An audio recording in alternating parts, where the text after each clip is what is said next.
Live on air. Welcome to this Google Hangout for predictions for who will win the Nobel Prize in Physiology or Medicine for 2014. I'm your moderator, Kate Travis of Science News. With me today are several of my colleagues. Tina Hessman is the molecular biology reporter at Science News. Hello. Next up is Laura Sanders, our neuroscience reporter and author of the blog Growth Curve. Hi. And then there's Science News' web producer, writer, and writer Ashley Yeager, who blogs at Science Ticker. Off camera is Science News blogger Bethany Brookshire. You know her as SciCurious. She is monitoring your tweets for us. So send your tweets and your questions and your predictions for the Nobel Prize in Medicine to the hashtag #MedNobel. All right. This year's Nobel Prize in Physiology or Medicine will be awarded on Monday, October 6th in the wee hours of U.S. East Coast time. The prize typically goes to a maximum of 3 people, and it's for a major discovery in physiology or medicine. And that's a pretty broad term, interpreted a lot of different ways over the years, depending on what the Nobel Committee deems worthy of the prize. So with that in mind, let's jump right in. Tina, who is your pick for this year? Well, I don't have an exact prediction this year, but I have a hope. I really hope that CRISPR technology will win. I think that prize would go to Jennifer Doudna and Emmanuel Charpentier, and perhaps George Church. Can you tell us a little bit for the lay audience what exactly CRISPRs are? CRISPRs are these molecules that were discovered in bacteria, and they cut up DNA, but these people figured out a way to use them to edit genes in other species, including humans. And so that means that you could go in and fix a genetic disease, theoretically. That's been done in mice. And it's been done in human cells. Hasn't been done in people yet, of course, but I think that is coming soon. Okay. I was gonna ask, how long has it been since it's from discovery till now? Has it had enough time to sort of mature? It's very new, within the last decade. So it may be too soon for CRISPRs, but I have high hopes that they will be recognized for their promise. Okay, cool. Laura, what about you? What's your prediction for this year's Nobel?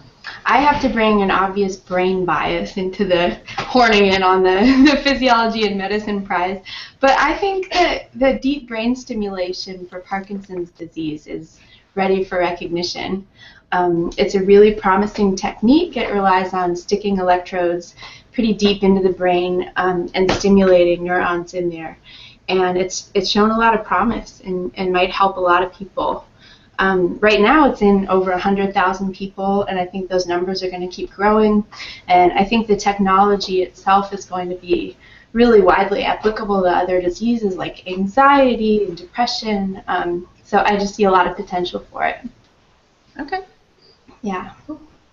And Ashley, did you have a pick? Yours was kind of techie this year, isn't it? Yeah, I was going to go with optogenetics.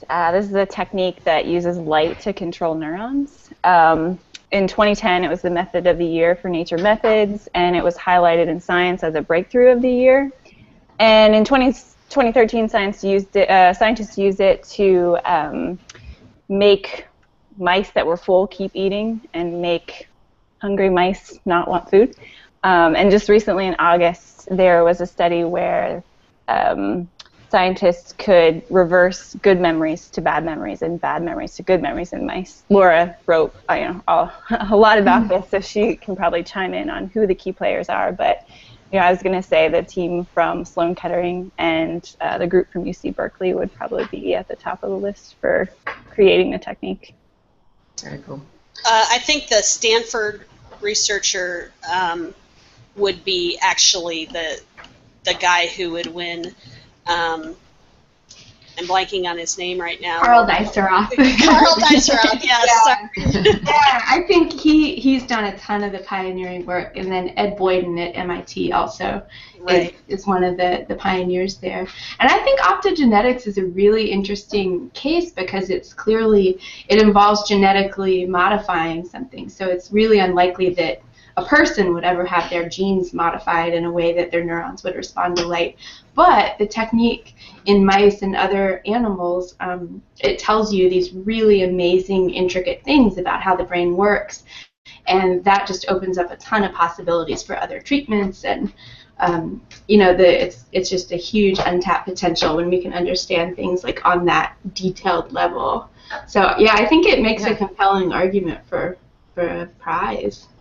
Now, I will say that I seem to remember in our Nobel Prize meeting for the staff, when we were talking about getting ourselves organized for the prizes, I heard the two of you talking about how you thought it was too early for optogenetics.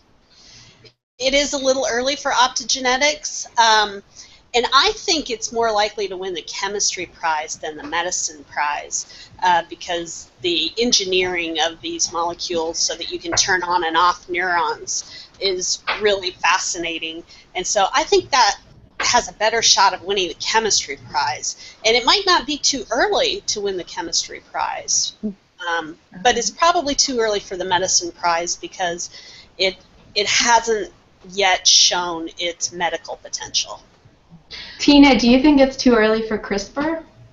I do think it's a little early for CRISPR, but I love CRISPRs.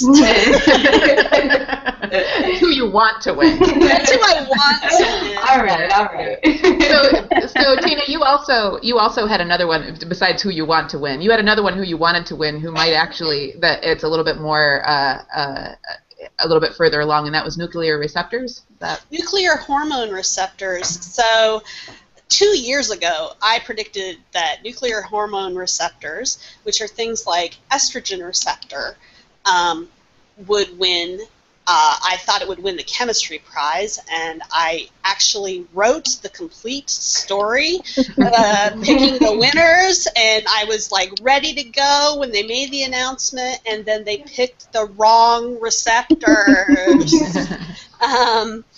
But I really think that nuclear hormone receptors are incredibly important.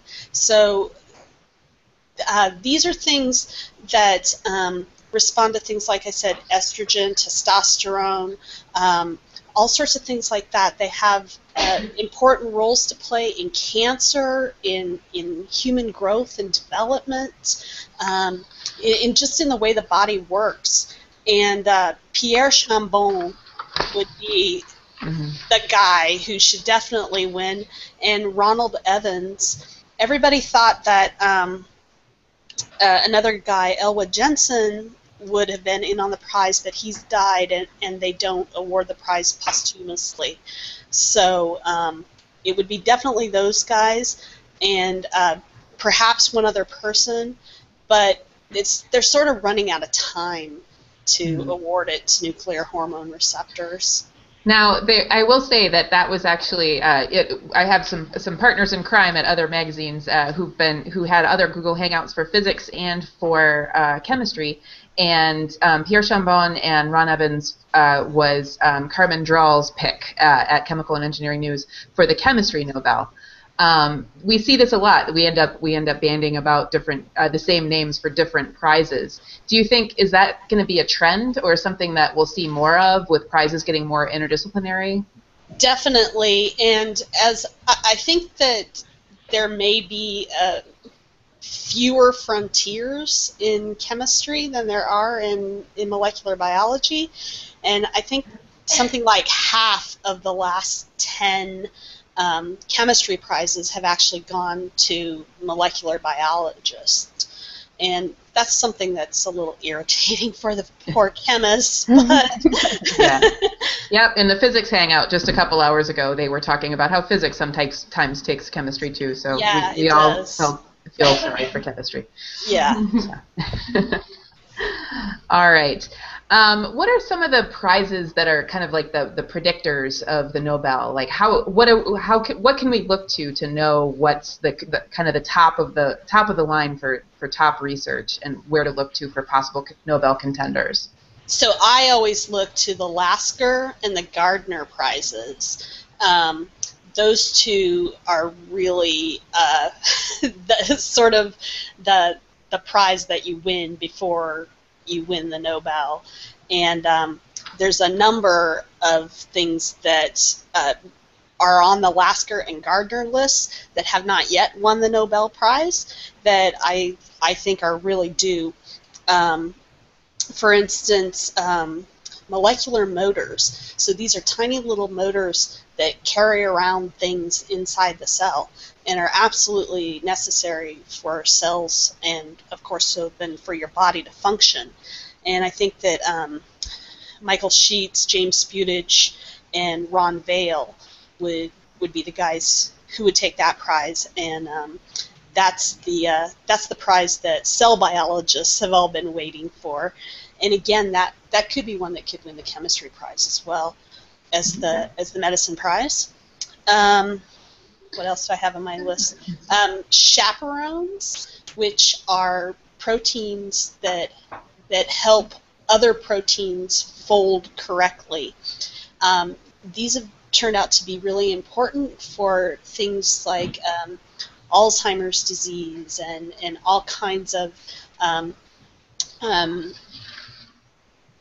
degenerative nerve diseases, that they help the proteins fold correctly, and when they don't fold correctly, then you can get these diseases. Arthur Horwich and Ulrich Hartl are probably the guys who would take that. And then there's a little bit of a debate about whether John Ellis or Susan Lindquist might be a third in that. Okay. So all sorts of. What about Laura? Are there any predictors in neuroscience that any big prizes in neuroscience that might predict the Nobel? Not really. Not no, really. I mean it's kind of the similar sniping. Like every so often, a neuroscientist will get into the mix, but they do seem to be kind of separate in that regard. Okay. Yeah. All right. Just a reminder to anyone just joining us that if you want to tweet your predictions or any questions to the hashtag #MedNobel, please do so. And we have Bethany Brookshire, SciCurious, watching behind the scenes, and Ashley Yeager is on it as well. Ashley, what are we hearing from Twitter? Well, we've got some objections to optogenetics. There's a bet for epigenetics. Epigenetics. A bet on epigenetics. A bet on epigenetics, yeah. Tina, Laura, what do you guys think about that? Well, it would depend on what you're talking about for epigenetics. Definitely, I think DNA methylation is ripe for a win. It's won a Gardner Prize, not yet won the Lasker Prize.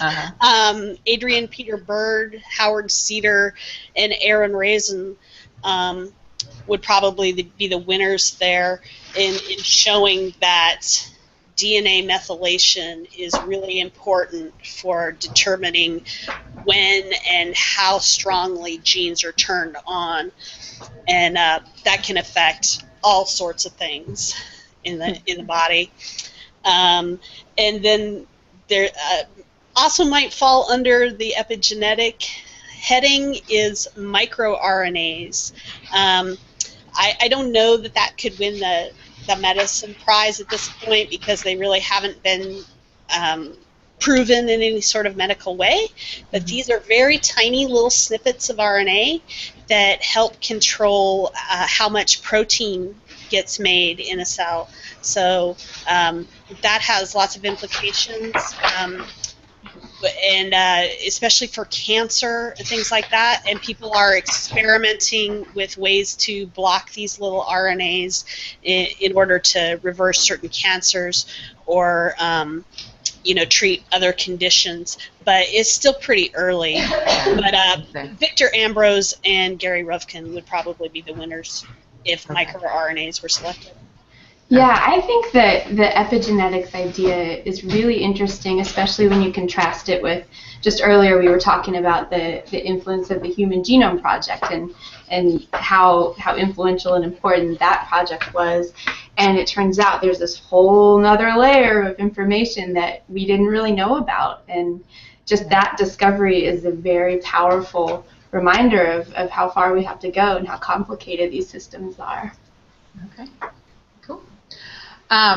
For any of these people, if they were to win the Nobel Prize, what does it mean for a scientist to win the Nobel Prize? What does it mean for their career? We joke about this being the Super Bowl of science, and is it that big of a deal? Is it life changing? Laura, do you have any opinions on that? Yeah, I think in some ways it's actually kind of funny that it seems more of a curse to some of the people I've talked to. It's kind of an annoyance. They get hit up for conferences. They have to weigh in on panels. It actually disrupts a lot of research in some paradoxical ways.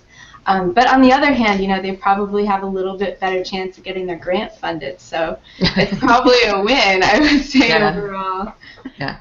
Well, often I think it comes really late in people's careers, so it probably doesn't have much of an impact on their scientific life, and the money is nice, and I'm sure that they are very happy that they've been recognized by their peers as doing such great caliber work. So and on the day that they win, it's like awesome. Yeah. It's seriously the happiest day of their life, bar none. I think Tina and Ashley, you guys have a story about this, right? You guys want to? Ashley, do you want to take it? Sure. So I haven't done much Nobel coverage, and in 2012 I was working at Duke University in their news office, and we had thought that one of our engineering researchers would win for invisibility cloaks. So we had prepared for physics, and we didn't, we weren't really expecting a prize winner that year after the physics prize was announced. And then on the morning of the chemistry prize, which I think was a Wednesday, is that right? Yeah.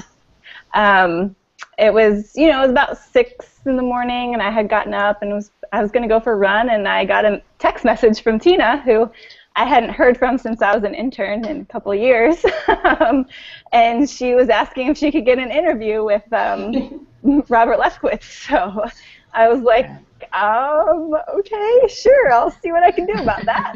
At 6 in the morning. 6 in the morning. So that day started pretty early for us at Duke, trying to, figure out where he was, figure out who was in contact with him, how we could set up interviews, and, also make sure that he could celebrate the day with his lab and really appreciate that moment of all the hard work he had done. Yeah, yeah. I'm sure it's just an unbelievable day for a scientist when they get that phone call. I know from our perspective, we as journalists, we don't, we cover scientific research usually at Science News. We don't cover too many prizes, but yet there's this whole buzz around the Nobel Prize, and we have our planning meetings, and we have strategize who's going to get up. We do it in teams and figure out who's going to call who at 5:45 in the morning, and who's going to write the story, and who's going to report, and who's going to write, and all that. So it's certainly exciting from our perspective. Laura, you've covered several Nobel Prizes. What's it like for you to cover as a journalist? It's really fun. It is one of those cases of just, it's going to be a lot of hard work, and you're going to be very tired, and you're going to probably annoy a lot of people by calling them over and over and over until they answer and get quotes. But it's really fun. It's a really it's rare that in science it's so incremental and each discovery is small and building on things, but this is just a really clear way to mark a big achievement. This is a big deal. Let's stop and celebrate it, and it's great. It's nice from our perspective too, because we actually get to, because the Nobel Prize honors this sort of big achievement, we get to tell like a whole scientific story as opposed to just kind of one small component of it. So, all right. Well, it's really fun too when you interview these people on their big day. Usually you don't get to actually speak to the winners because they're so deluged with interview requests, and you end up listening in to some press conference. But when Martin Chaffee won for GFP, I had been given his home phone number, and so I called his home phone number, and of course I got voicemail. So I left a message, but he called me back because he thought I was Tina Fey from Saturday Night Live. And I didn't care. I got to talk to him on the day that he won the Nobel Prize. Oh, that's awesome. All right, well, let's get back to some predictions. Once again, if you're following along and if you'd like to send in your predictions or challenge anybody's predictions here, you can send those to #MedNobel. I have a couple of predictions that got emailed in. One is from Brendan Marr, a features editor at Nature. He's putting his money on cancer genetics or cancer genomics this year. Perhaps Mary Claire King for the discovery of the BRCA1 breast cancer susceptibility gene, or something like the BCR-ABL, the fusion protein that's responsible for chronic myelogenous leukemia, and discovering the molecule that will actually attack that and treat the cancer. Any thoughts on either of those? Yeah, I think those are great possibilities. I think genetics has really revolutionized cancer treatment, and definitely the discovery of the breast cancer genes was, one of the very first, and it was really super important. And Dr. King just won a Lasker Award this year, so maybe she'll double dip and get the Nobel as well. Yeah, and I think Brian Drucker and two others won the Lasker a couple years ago as well for BCR-ABL, for CML. So we'll see. And then John Travis, the managing news editor at Science, has his money on some very different things. One is leptin and ghrelin. I think, Tina, can you tell us a little bit about what those are? So leptin and ghrelin are two hormones that help control appetite. So leptin sort of suppresses appetite, and when it was discovered, it was found in mice that if mice didn't make leptin, then they just ate and ate and ate and become really obese. And ghrelin does the opposite. So leptin is produced by your fat, and so basically it kind of tells you when you've had enough and you should stop. Ghrelin, on the other hand, is produced by your stomach, and it stimulates the appetite. So those two molecules are sort of in opposition to each other. And of course, that sounds really great, sounds like the answer to the obesity question, but I think it's become really, really clear that obesity and body weight and appetite control are just incredibly complex, and there's so many molecules that are involved in it that I'm not sure that singling out those two is something that the Nobel Committee would really do. Yeah, I've actually written a little bit about the leptin circuitry too in the brain. And it seems like most people are starting to say that it's too complicated of a circuit to really tap into effectively, because if you're producing more leptin, your brain cells actually become less responsive to it. So there's no way to kind of separate those two effects. If you want a clean result, you can't tweak it easily. Yeah. Okay. All right, and I think we talked about another intriguing finding, or intriguing idea, is the discovery of Artemisinin for malaria, and that might be a Nobel Prize winner. Any thoughts on that? Again, I think that's a chemistry prize. Okay. How about the synthetic biology angle, though? Because that's a great example of tweaking bacteria to produce something that we really need that otherwise would be hard to come by. So I could see it. I could see that angle coming into play a little bit. All right. Well, we're coming up on 5 minutes left, so let's take a quick look. Is there anything on Twitter? Any questions or predictions on Twitter? There was some talk about microRNAs being more important than the BRCA prediction, but the other thing is, what do you think about the chances of Alfred Knudsen for his work? The tumor suppressor gene work. So, yeah, if cancer genetics wins, I think he would be included in that. So he's the guy who came up with this so-called two-hit hypothesis that you have to have so certain genes are involved in keeping cancer from going forward. Those are called tumor suppressor genes, and if one of your copies gets damaged, the other one can still usually compensate.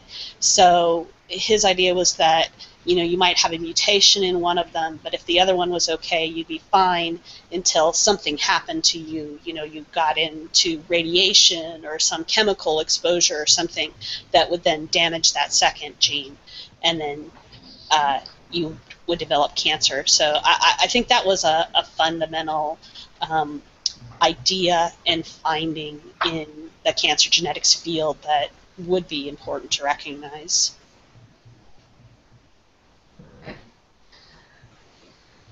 All right. Well, we're closing in on the final few minutes. Ashley, anything else from Twitter?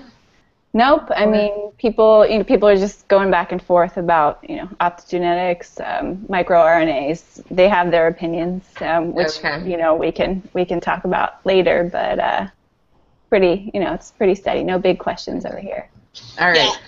What's on your watch list, you guys? What's the maybe not yet, but we'll keep an eye on it. It'll win a Nobel Prize someday.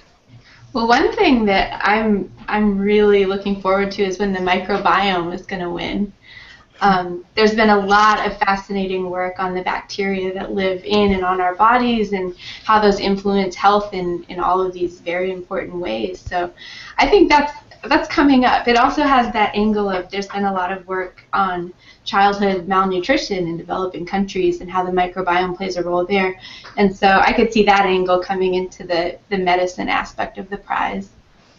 Yeah, I definitely think that someday that will win, but again, that's way too early for this year's prize. But I definitely think that Jeff Gordon at Washington University in St. Louis would be a major contender for that prize. He kind of really kick-started that field, but there's a lot of people who might also share in that prize. I don't know, Laura, what do you think? Will it be 10 years down the line? Because right now it's pretty correlative.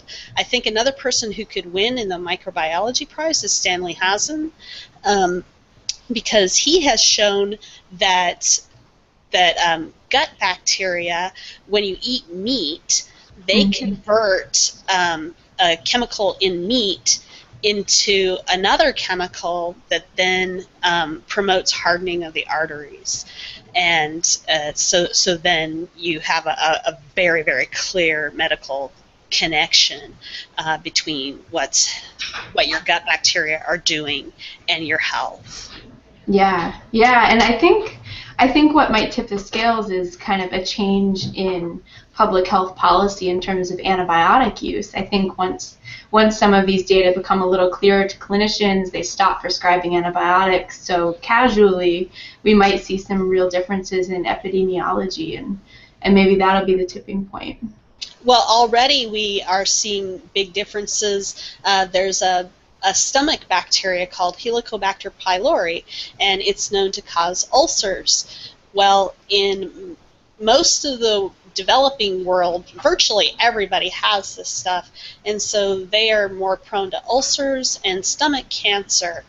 But in a lot of the Western world, people basically don't have it anymore, and so we're not seeing as many ulcers and we're not seeing as much stomach cancer, but now we're seeing a rise in esophageal cancer, because one of the things that Helicobacter pylori does is help to suppress the acid in the stomach, and so you don't get the acid reflux damaging your esophagus and then possibly leading to cancer.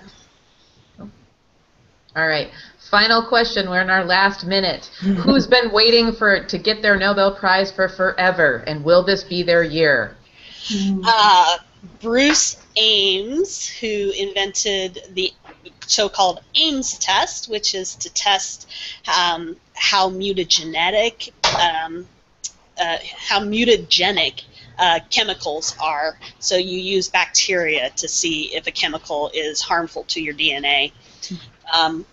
And also Carl Gerasi, who invented the chemistry that made the birth control pill possible. They have really been on the list forever and ever. They are the perennial bridesmaids. But the fact that they haven't won kind of makes me feel like they won't win. They won't win. Yeah. Laura or Ashley, any of the perennial bridesmaids, so to speak? One that occurred to me was Norman Pace at the University of Colorado, getting back to the microbiome. He figured out ways to actually measure bacteria that aren't growing on dishes in labs, and that was a pretty fundamental breakthrough and allowed us to look at things that we would otherwise be completely blind to. So, yeah. Okay. Sounds good. Anybody else? Anything? All right, I think we will go ahead and wrap it up then. I think that's the end of our hangout, but that is not the end of the discussion. Keep the discussion going on Twitter for all of the prizes at hashtag MedNobel, hashtag PhysNobel, hashtag ChemNobel. And on this Google Hangout page are the links to all of the YouTube videos for the Hangouts, if you'd like to go back and watch and see who everyone else picked. And then stay tuned on Monday, Tuesday, and Wednesday for the actual announcements of the actual Nobel Prizes. Monday is medicine, and then and Tuesday is physics, and Wednesday is chemistry. I'd like to give a special shout out to my partners in crime in this series of Hangouts, Victoria Jaggard at Smithsonian and Carmen Drahl at Chemical and Engineering News. Carmen did this last year, and she let us jump on the bandwagon too, and so who said nothing good ever happened at happy hour? So, on behalf of our esteemed panel, Tina Hessman-Say, Laura Sanders, Ashley Yeager, and Bethany Brookshire, thank you for watching. Bye-bye. Bye-bye.